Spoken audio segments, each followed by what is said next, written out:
Ya,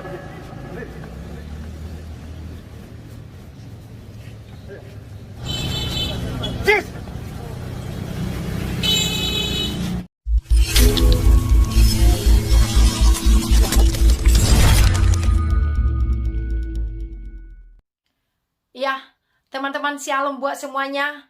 Dan saya berterima kasih buat kalian semuanya yang telah setia dan mendukung, mengikuti channel TV Rekan Kristus ini. Dan saya terus mohon doa agar channel ini tetap menjadi berkat bagi banyak orang. Dan juga saya minta doa agar juga Tuhan tambahkan hikmah bagi saya untuk berkata-kata dan untuk berbicara, agar setiap orang yang mendengarkan video dari channel ini diberkati oleh Tuhan. Teman-teman, kali ini saya akan membahas yaitu di mana ada seorang pendeta, dia tidak terima dengan pendeta, sesama pendeta mengadakan mujizat dan diurapi oleh Tuhan dengan luar biasa. Oleh karena itu teman-teman, dia membuat video yang tidak enak, yang tidak menyenangkan, yang tidak seturut dengan firman Tuhan. Sampai dia berkata tidak pernah ada mujizat di dalam Alkitab. Dan teman-teman, sebelum kita lanjut pembahasan kita, mari kita langsung saja menyaksikan cuplikan videonya terlebih dahulu teman-temanku. Nah, saudara-saudara, judul video saya ini adalah perdukunan Pastor Andi Simon, ya, dan sekaligus tantangan saya, ya. Nah, kenapa saya katakan perdukunan? Karena kalau saudara meneliti seluruh Alkitab, tidak ada Tuhan Yesus itu sengaja mengadakan acara-acara kesembuhan, atau para rasul sengaja mengadakan acara-acara kesembuhan. Tidak ada. Semua dikaitkan dengan pengajaran firman Allah, pengajaran tentang kerajaan Allah, pengajaran tentang diri Tuhan sendiri yang adalah Raja Kerajaan Allah. Kita membaca Alkitab sekarang di dalam Injil Matius, ya, pasal 4 ayat 23 sampai 25, ya. Saya membaca. Yesus pun berkeliling di seluruh Galilea. Ia mengajar dalam rumah-rumah ibadat dan memberitakan Injil Kerajaan Allah, serta melenyapkan segala penyakit dan kelemahan di antara mereka. Maka tersiarlah berita tentang dia di seluruh Syria, dan dibawalah kepadanya semua orang yang buruk keadaannya, yang menderita berbagai penyakit dan sengsara, yang kerasukan, yang sakit ayan, dan yang lumpuh. Lalu Yesus menyembuhkan mereka. Maka orang banyak berbondong-bondong mengikuti dia. Mereka datang dari Galilea dan dari Dekapolis, dari Yerusalem dan dari Yudea dan Lus, ya. Kalau saya melihat, memperhatikan video-videonya yang hanya bicara kesembuhan, saudara. Nah, ini alasan pertama, ini penting sekali. Tidak ada kebaktian kesembuhan dalam Alkitab. Yang adalah kebaktian pemberitaan Injil, kebaktian penginjilan. Nah, kalau ada orang sakit baru doakan. Saya kalau bikin kebaktian penginjilan, ya, lalu saudara sakit, ya, lalu minta didoakan, ya, saya mendoakan. Tapi kesembuhan itu ada di tangan Tuhan, bukan di tangan pendeta seperti saya, saudara. Ini prinsip yang pertama yang dilanggar Andi Simon. Yang kedua, saya sudah membahas di dalam video saya yang dulu, ya, bahwa menyembuhkan orang itu tidak pakai sarana-sarana air lah, air doa lah, ya, kolam kesembuhan dan lain sebagainya, saudara. Ya, itu saya sudah bahas, ya. Juga tidak pakai nama Yesus, tapi kok seperti orang menggunakan tenaga dalam, ya. Wah, begini, ya. Kadang-kadang orang yang sakit dipukuli, ya. Itu apa, saudara? Itu dukun, saudara. Ya, seperti mengalirkan energi, apalah ya itu kalau dalam kepercayaan timur itu mengalirkan aliran qi, ya. Aliran qi atau qi itu adalah energi positif, begitu, ya. Itu dipercaya di dalam gerakan zaman baru, New Age Movement. ya dialirkan kepada orang sakit supaya orang sakit ini merasa positif kembali, ya merasa dia mendapatkan energi positif, ya seperti itu, dan membuang energi negatif supaya dia sehat. Itu semua adalah perdukunan, saudara. Itu adalah perdukunan. Ya. Nah, Andi Simon bagaimana? Wah, pakai kolam kesembuhan. Nah, Alkitab bicara tidak pakai sarana-sarana, cukup engkau berdoa. Nah, adapun kalau di dalam kitab Yakobus, saudara, di dalam kitab Yakobus dibicarakan di sana mengenai mendoakan orang sakit dan mengolesi minyak. Nah, ini bukan minyak, minyak yang menjadi wadah kesembuhan atau wadah doa tadi untuk dioleskan kepada orang sakit supaya orang sakit sembuh. Tidak. Saya sudah pernah membahas ayat ini sebetulnya, ya. Yakobus pasal 5 ayat 14. Kalau ada seorang di antara kamu yang sakit, baiklah ia memanggil para penatua jemaat, supaya mereka mendoakan dia, serta mengolesnya dengan minyak dalam nama Tuhan. Jadi mereka mendoakan dia, dan mengolesnya dengan minyak dalam nama Tuhan. Nah, minyak yang dimaksud di sini, itu bukan minyak doa atau semacam air doa, atau sarana untuk sembuh, enggak. Minyak yang dimaksud di dalam Yakobus ini adalah obat, dan memang saat itu umum, ya. Minyak itu dioleskan kepada orang sakit sebagai obat, pengobatan medis, ya semacam pengobatan herbal begitu, saudara. Ya, bukan sarana untuk kesembuhan, ya. Jadi ada doa, lalu ada obat. Nah, kalau Andi Simon ini kolam itu apa? Obat apa itu? Atau sarana kesembuhan? Nah, itu dia teman-teman, kita sudah mendengarkan apa yang dia katakan, teman-teman. Pertama-tama, apa judul videonya adalah perdukunan Andi Simon, ya. Yang dimaksud itu adalah Pastor Andi Simon, ya. Teman-teman, dia tidak segan-segan untuk berkata Andi Simon adalah perdukunan yang sudah diurapi Tuhan dengan luar biasa, ya. Seperti yang kita tahu di mana-mana, dan banyak videonya juga yang telah menjadi berkat bagi banyak orang, ya, yaitu Pastor Andi yang saya ketahui. Tetapi dengan tegasnya, dengan teganya dia berkata-kata, Andi Simon mengadakan mujizat itu dengan perdukunannya, atau bisa disebut adalah dari setan, ya. Itu kata lainnya, teman-teman. Dan juga dia berkata-kata tidak ada, katanya, teman-teman, Alkitab ataupun Rasul mengadakan mujizat khusus. Nah, oleh karena itu teman-teman, mari kita luruskan hal ini. Siapa yang bilang, teman-teman? Dalam Alkitab itu banyak sekali mengadakan mujizat, yaitu rasul-rasul. Salah satu contoh adalah Musa, di mana Musa waktu dia bawa suku-suku Israel keluar dari Mesir, teman-temanku, dan di mana mereka tidak ada dapat minum air di sana, teman-teman, dan mereka bersungut-sungut kepada Musa. Akhirnya Musa berseru kepada Tuhan, sujud menyembah Tuhan. Akhirnya Tuhan berfirman kepada Musa, katanya, pukullah batu itu dengan tongkatmu, maka air akan keluar. Dan itu dilakukan Musa tanpa ada yang seperti dikatakan pendeta ini tadi, ya. Kalau tidak salah gelarnya adalah, teman-temanku,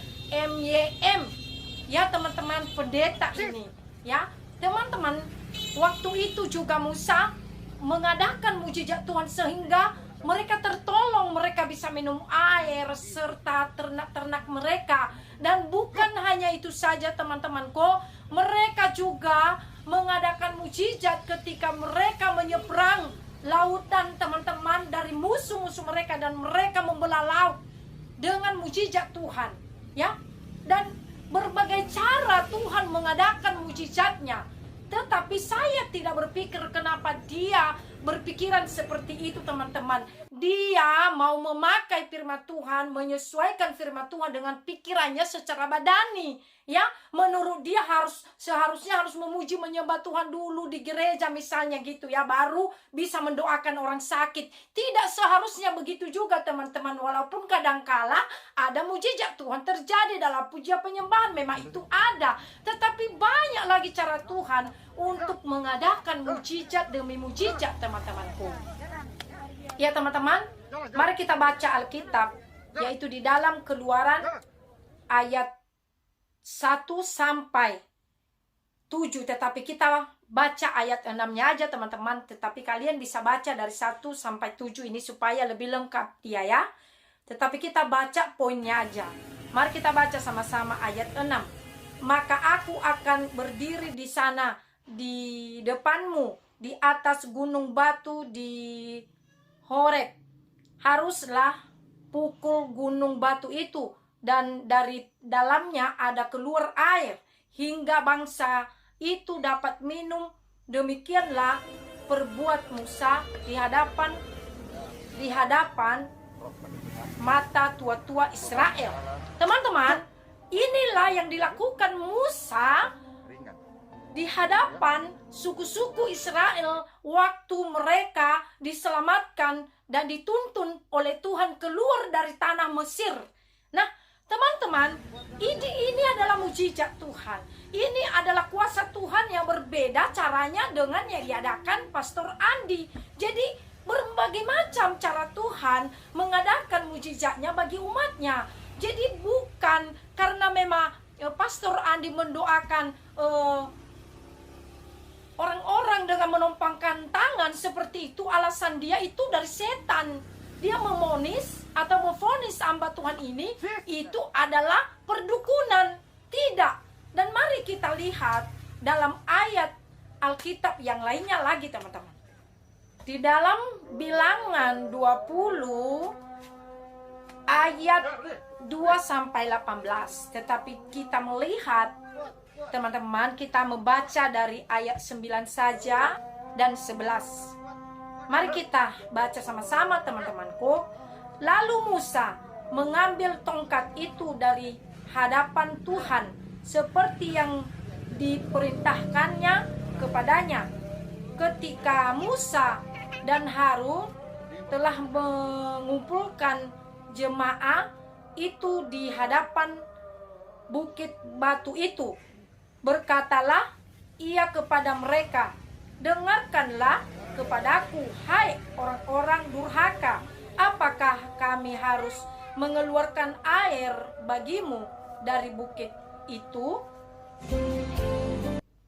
Sesudah itu, ayat 11, sesudah itu Musa mengangkat tangannya, lalu memungkul bukit batu itu dengan tongkatnya 2 kali, maka keluarlah banyak air hingga umat itu dan ternak mereka dapat minum. Ini ya, ini mujizat Tuhan. Contoh, tidak perlu memakai minyak, tidak perlu memakai air. Nah, jadi teman-teman, seperti apa yang dia katakan tadi, bagaimana dia berkata tidak seturut dengan firman Tuhan, itu salah 100%. Ya, kata dia, teman-temanku, nanti kita akan baca juga firman Tuhan yang dia sampaikan tadi di dalam, nanti kita lihat firman Tuhannya teman-teman, dan kita baca dulu firman Tuhan ini. Bagaimana Musa mengadakan mujizat dan memberikan umat Israel minum air waktu dituntun oleh Tuhan keluar dari tanah Mesir, teman-temanku. Itulah dia salah satu buktinya bahwasanya banyak cara Tuhan untuk mengadakan mukjizatnya. Salah satunya yaitu tadi yang sudah kita baca, itu Musa, bagaimana dia membawa suku Israel itu, menuntun mereka dengan tuntunan dan dengan pimpinan Tuhan. Dan Tuhan berfirman kepada Musa berbagai cara dia mengadakan mukjizat.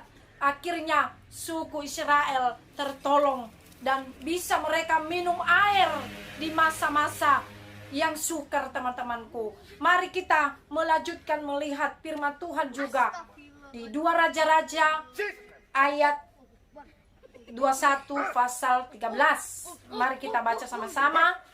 Pada suatu kali orang sedang menguburkan mayat. Ketika mereka melihat gerombolan datang, campakkan merekanlah mayat itu ke dalam kubur Elisa. Lalu pergi dan demi mayat itu kena kepada tulang-tulang Elisa, maka hiduplah ia kembali dan bangun berdiri. Lihat teman-teman, ini berbeda lagi cara Tuhan untuk membangkitkan orang mati ini, untuk mengadakan mujizatnya kepada orang ini. Nah teman-teman, kenapa dia bersangka buruk kepada Pastor Andi Simo, pendeta ini? Karena dia tidak membaca kemungkinan besar ayat firman Tuhan, teman-teman. Ya, tetapi di sini berkata-kata, teman-temanku, di liang kubur pun Elisa bisa membangkitkan orang mati. Hanya tulang-tulang yang orang mati saja bisa dipakai Tuhan untuk mengadakan mujizat. Berarti itu tidak salah, teman-temanku. Itu tidak lari dari jalur firman Tuhan apa yang dilakukan oleh Pastor Andi. Tetapi dia berbagai alasan, teman-temanku. Seperti yang dia katakan tadi, teman-temanku. Pak Pastor Andi mengadakan perdukunan, ya. Berbagai cara dia untuk, teman-temanku, melihat, memakai firman Tuhan itu untuk melemahkan iman pendukung-pendukung Pastor Andi Simon, teman-teman. Karena saya juga mengikuti apa yang diadakan oleh Pastor Andi, ya. Saya sering menonton dan menyaksikan dia mengadakan mujizat demi mujizat, teman-temanku, ya. Dan saya juga terberkati lewat pelayanannya, sekalipun itu lewat media, ya. Nah teman-teman, jadi dia berkata-kata juga tadi, teman-teman, di dalam Yakobus itu dia baca, dan nanti juga kita akan bacakan ayat firman Tuhan yang telah dia bacakan itu. Dia berkata-kata itu bukan minyak yang dimaksud oleh Tuhan. Ya teman-teman, mari kita lihat, yaitu firman Tuhan yang sudah dia bacakan tadi, tetapi dia di sana membelokkan kebenaran Tuhan, ya, dan kita luruskan. Sebenarnya kita mau baca di dalam Yakobus 5 ayat 12 sampai 20, tetapi karena kita mau singkatkan waktu, tetapi teman-teman boleh membaca di rumah supaya lebih jelas lagi. Dan kita sekarang baca dari ayat 14 dan 15. Satu, kita baca bersama-sama. Kalau ada seorang di antara kamu yang sakit, baiklah ia memanggil para penatua jemaat, supaya mereka mendoakan dia, serta mengoleskannya dengan minyak dalam nama Tuhan. Ayat 15. Dan doa yang lahir dari iman akan menyelamatkan orang sakit itu, dan Tuhan akan membangunkan dia, dan jika ia telah berbuat dosa, maka dosanya itu akan diampuni. Teman-teman, tadi dia menangkapi firman Tuhan ini dengan berkata, yang dimaksud oleh Tuhan dalam firman Tuhan ini adalah medis, adalah herbal, ya. Tetapi teman-teman, kalau medis yang dimaksud oleh Tuhan, dulu belum ada canggih soal medis, teman-temanku, ya. Di zaman Tuhan Yesus belum ada. Jadi ini salah. Ini salah, saya ulangi lagi, teman-teman, ya. Ini salah 100%. Nah, teman-teman, ini tidak sesuai dengan kebenaran Tuhan apa yang disampaikan oleh pendeta ini di dalam channelnya. Tetapi yang tidak saya habis pikir, teman-teman, kenapa ya pengikut dia tidak menggali kebenaran firman Tuhan yang sesungguhnya. Ya, Tuhan itu tidak perlu kita yang atur, tidak perlu kita bawa dengan pikiran badan kita. Sama seperti yang telah kita lihat tadi, contoh ya. Elisa juga bisa dipakai Tuhan untuk menolong orang mati sehingga dia bangkit dan berdiri kembali normal ya, hidup. Ya, itu dicatat tadi dalam Alkitab. Dan juga Musa, bagaimana dia menyelamatkan, memberikan minum suku Israel waktu dia bawa keluar dari Mesir. Dan juga banyak lagi mujizat demi mujizat Tuhan lakukan lewat rasul-rasulnya atau hamba-hambanya ya. Nah, teman-teman, jadi itu sangat salah. Ini firman Tuhan yang dia baca loh. Ya, ini firman Tuhan yang dia baca tadi, dan banyak lagi firman Tuhan yang lainnya yang dia belok-belokkan soal kebenaran-kebenaran Tuhan, teman-teman. Sangat disayangkan, teman-temanku, kalau begini pemahaman firman Tuhan dia sampaikan kepada domba-domba yang dikembalainya. Bagaimana rohani mereka? Saya bisa bayangkan apa yang terjadi kepada rohani mereka. Ya, sementara Tuhan itu Tuhan yang menciptakan segalanya. Nah, saya tidak berkata-kata medis itu tidak dipakai Tuhan. Tetapi dalam hal ini, lebih dari medis itu, Tuhan itu dokter di atas segala dokter. Ya, Tuhan itu lebih dari dokter. Bisa saja Tuhan memakai dokter. Bisa saja Tuhan memakai perkataan siapapun untuk menyembuhkan siapapun. Dan untuk melakukan perkara yang dahsyat dan besar dalam kehidupan kita. Itu teman-teman yang sesuai dengan firman Tuhan. Jadi sekali lagi saya sampaikan, memang saya sudah membahas videonya sebelumnya, tetapi saya mau membahasnya lagi karena masih banyak yang tidak terluruskan firman Tuhan yang dia sampaikan dan tuduhan yang diberikannya kepada hamba-hamba Tuhan yang lainnya. Bukan hanya saja Andi Simon ya, ada yang lainnya juga yang dia komentar dengan tidak benar. Ya, kita malu juga teman-teman, ya. Sesama hamba Tuhan, begitu dia menghakimi seseorang, padahal firman Tuhan berkata, janganlah engkau menghakimi, karena menghakimi itu adalah haknya Tuhan, bukan haknya kita sebagai hamba, sebagai gelar pendeta, ya, bukan haknya. Tetapi itu adalah haknya Tuhan sendiri. Sekalipun itu salah apa yang dilakukan oleh Pastor Andi Simon, sekalipun seandainya, apalagi itu tidak salah. Ya, teman-teman, apakah kita berpikir sekarang Pastor Andi Simon itu tidak membayar harga kepada Tuhan? Ya, saya percaya dia membayar harganya kepada Tuhan, teman-teman. Ya, tetapi dia bisa dipakai oleh Tuhan karena dia sungguh-sungguh kepada Tuhan. Dan siapapun bisa dipakai oleh Tuhan jika engkau percaya dengan iman. Jadi itulah dia teman-temanku. Itulah yang saya bisa sampaikan saat ini. Dan kita juga sudah mendengarkan dan kita sudah melihat bagaimana Pastor Andi Simon diurapi, dipakai Tuhan dengan luar biasa. Dan janganlah pernah tergoyangkan, jangan pernah ragu akan pertolongan Tuhan, tetapi terus beriman, terus kokoh mencari Tuhan, percaya kalau tidak ada jalan keluar bagi kita, bagi manusia secara daging, bagi Tuhan tidak ada hal yang tidak mungkin, teman-teman. Ya, tidak dapat dilakukan manusia, Tuhan dapat melakukannya. Apapun masalahmu, apapun persoalanmu, serahkanlah kepada Tuhan dan percayalah kuasa Tuhan dan percayalah mujizat Tuhan, maka nyata bagimu. Itulah teman-teman yang saya bisa bagikan pada hari ini dalam video kali ini. Tuhan Yesus memberkati kita dimanapun kita berada. Biarlah kita tetap setia dan tetap kita mengandalkan Tuhan dalam setiap kehidupan kita.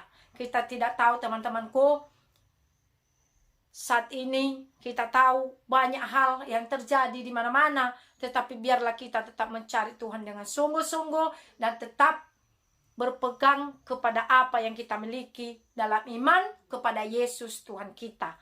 Tuhan Yesus memberkati. Shalom.